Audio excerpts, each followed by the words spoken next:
So ayun nga guys, nandito na kami sa bahay. Grabe, wala pang kuryente. So ayun, nakidlatan daw sabi ni paring Ando yung Thunderstorm pre. yung kuryente. Oo! So ayun, sexy. Uy, naniater. Uy. Kita nyo ba mag-twerk si paring Ando? So ayun guys, kainan na. So ayun nga guys, mas nandito na nga pala kami sa office. Araw nga pala ng Sabado ngayon, kaya nagkukumarot kami apat. So ayun, dito lang kami, waiting pa lang kami. Kakatapos lang namin maglinis ng mga sasakyan. So ayun, waiting lang kami dito. Tapos maya maya magkakarga na ng mga gamit. Tapos ayun, sibat na, punta na sa site. So ayun nga guys, kakatapos lang namin magkarga ng mga gamit. Pucha, maga pa lang, basang-basa na agad yung brick ko. Grabe naman tong init dito sa Japan. Pagod na agad, di pa masyado nagtatrabaho. Ayun, biyahe na muna kami guys. Rush. So ayun nga guys, nandito na tayo sa ating site. So ayun, waiting lang kami dito kasi dito nga pala yung site na to, nag-exercise pa bago mag-umpisa yung trabaho. Kaya ayun, tignan nyo sila dyan. Ayun o. Ayun sila, nagtipo na sila dyan. Yung mga engineer wala pa, kaya waiting pa kami dito guys. Pagkatapos nyan, trabaho na kami. Update ko na lang ulit kayo mamaya. So ayun nga guys, merienda na, alas 10 na. Binigyan tayo ng boss natin ng malamig na kape. So ayun, update ko nga pala kayo sa gawa namin ni parang Eric. And kasama ko si parang Eric. So ayun, magkasama kasi kami ngayon. Ayun yung ginagawa namin, yung ganun pa rin, nagpo-forma pa rin kami doon. So ayun guys, update ko kayo, tignan nyo yung ginagawa namin ngayon. So ayan, ito nga pala yan, winelding ko yan dyan. Ayan, pagpasensya nyo na yung welding, no, bara-bara lang kasi yan guys, hindi naman kasi maselan to. Ayan, winelding ko yan dyan para may pagkapitan yung ating suporta, para pagka tinaklob na ganun yung forma, hindi siya basta-basta bibigay kasi naka-welding. Walang pagkakapitan kasi na iba, kasi dapat ganyan yan eh, plywood to plywood yan dapat magkakapit. Eh wala kang ano dito, plywood, hindi makakapit, kaya winelding na lang namin. So ayun, dito tapos na ako dito. Ngayon ang ginagawa ko is dito naman. Kaya pala yung mga gamit namin, dyaryo nga pala tawag dyan. So ayan guys, ito nga pala yung welding machine namin. Ayan, ang galing yan, magic welding machine yan. Ano yan siya, nagpapatakbo dyan gasolina, para siyang generator. So ayun, dito na ako gumagawa. Ito na, nile-layout ko na yung lalagyan ng panibagong ano, pang suporta. So ayun, bali dito yan, Ichini, dalawa yan dyan.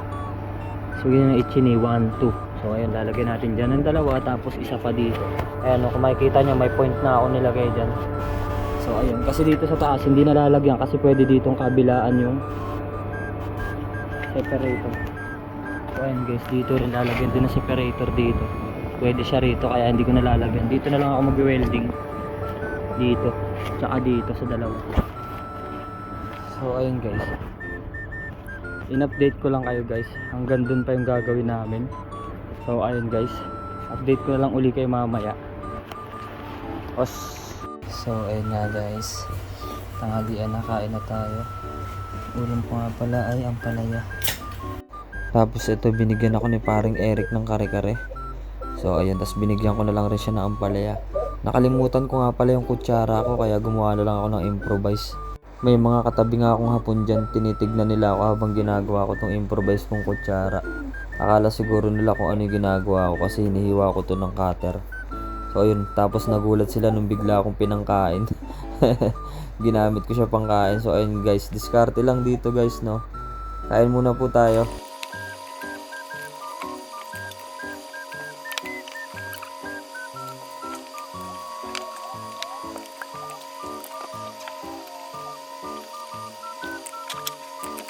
So ayun, tapos na tayo kumain. So ayun, ang masarap dito is magpahinga.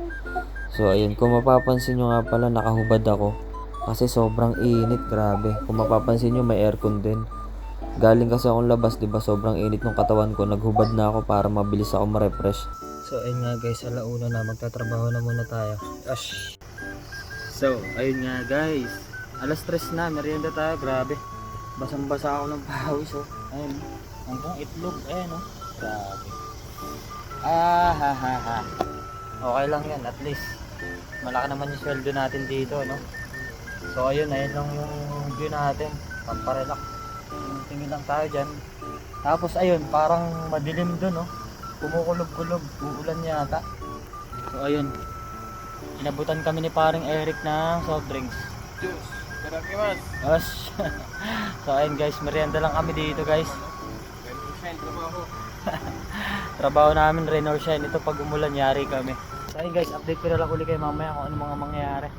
So ayun nga guys, mag-aalas 5 na. Tapos na kami dito. Uwian na to. So ayun, ito nga pala yung ginagawa namin. Ayan oh. Ayan, di ba? Nakagawa kami ng 3 niyan. Labas loob kasi yan guys. Yung sa loob kasi mahirap pormahan niya kasi puro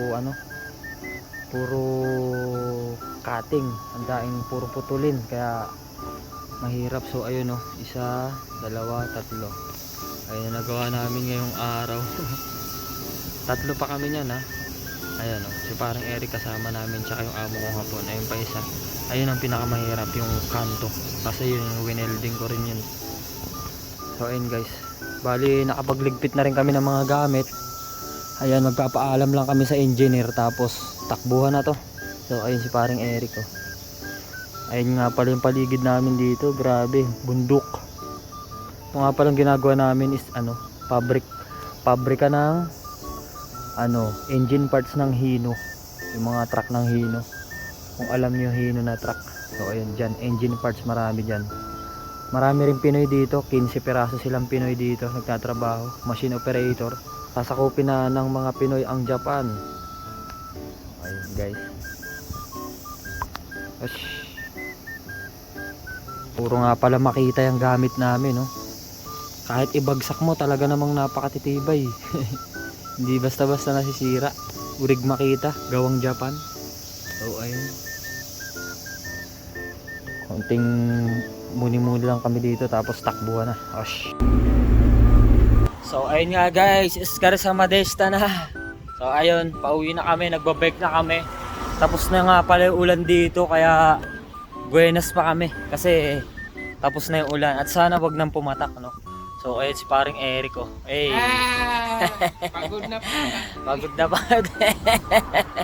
Pagod na pagod yan. Pagod na. Tapos pagod. Japan pa. So ayun guys. Papasok pa lang pagod na. Tapos pauwi, pagod na pagod pa. So ayun guys. Kasabay nga pala namin si paring Ando. Nandun na siya, nauuna na siya eh. Hindi na mahintay. Ayun guys. Takot yung hapon eh. So ayun guys, bike lang kami dito, no. So ayun nga guys, nandito na kami sa bahay. Grabe, wala pang kuryente. So ayun, nakidlatan daw sabi ni paring Ando yung Thunderstorm pre. yung kuryente. Oh! So ayun, sexy oh. Uy, naneter. Uy. Kita nyo ba mag-twerk si paring Ando? So ayan, ang dilim. So dito, mucho para tayo ulik ba sa dilim nito. Ito yung Minay. Nyenay na. Umaga siya nakauwi kaya nagre-ready na siya ng ulam niya. So ayun, buti na lang may power bank. Si paring Marlon na may ilaw. So ayun eh, may ilaw siya. So ayun, dahil Japan naman to, hindi naman kami nangangamba na matagal tong brownout na to, no? Siguro mga maya-maya lang magkakaroon na rin uli yan. Lugar pa ulit bukas. So ayun guys, kain na. Kain na ang Japayuki boys. Wala kasing ilaw guys. Brown out ngayon kasi kakatapos lang ng ulan malakas. At sana wag sundan ng lindol, no? So ayun, baka tumama yung the big one na sinasabi na yan. So ayun nga guys, nandito na tayo sa ating kwarto. So ayun guys, nakaligo na rin tayo. So ayun guys, ang oras nga pala is 9:00 na ng gabi. So ayun, sabi ko naman sa inyo, hindi magtatagal yung brownout dito, no? Kasi Japan to. So ayun nga guys, maraming salamat pa rin sa panonood nyo. Diyan na kayo. Osh, kita-kits sa next video. Peace out.